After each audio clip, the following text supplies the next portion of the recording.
Shalom, saudara yang kekasih dalam Tuhan Yesus Kristus. Setiap manusia yang normal pasti ingin hidup berbahagia.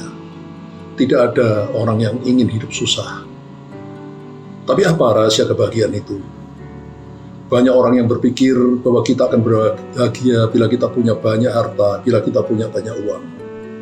Tapi pada kenyataannya kita lihat banyak orang kaya yang hidupnya tidak berbahagia. Bahkan ada yang sampai bunuh diri. Jadi apakah rahasia kebahagiaan itu? Tuhan Yesus berfirman bahwa yang berbahagia adalah orang yang miskin di hadapan Allah. Apa maksudnya?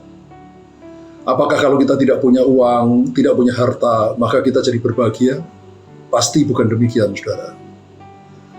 Miskin di hadapan Allah itu tidak tergantung dari berapa banyaknya atau sedikitnya uang atau harta yang kita miliki.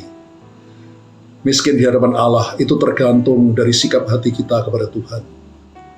Bila sikap hati kita kepada Tuhan seperti seorang pengemis yang paling miskin, yang bersyukur atas setiap tetes berkat yang dia terima, maka sikap hati seperti itu yang kita tujukan pada Tuhan, itu adalah sikap hati yang miskin di hadapan Allah.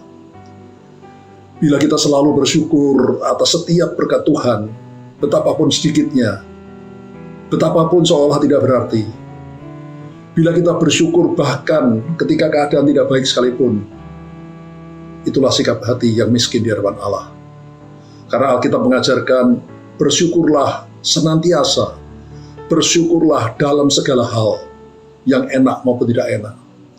Saudara, bila kita berbuat seperti itu, selalu bersyukur dalam segala hal, yang enak maupun tidak enak, maka cepat atau lambat, tangan Tuhan yang penuh kasih itu pasti diulurkannya untuk menolong kita, memberkati kita. Karena sesungguhnya saudara dan saya, umat tebusannya, adalah orang-orang yang dikasihi oleh Tuhan, yang untuknya Tuhan Yesus rela mati, menyerahkan nyawanya di atas kayu salib.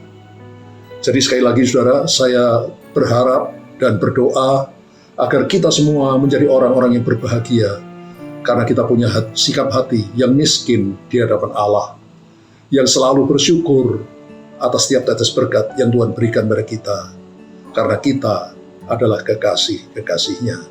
Haleluya. Amin.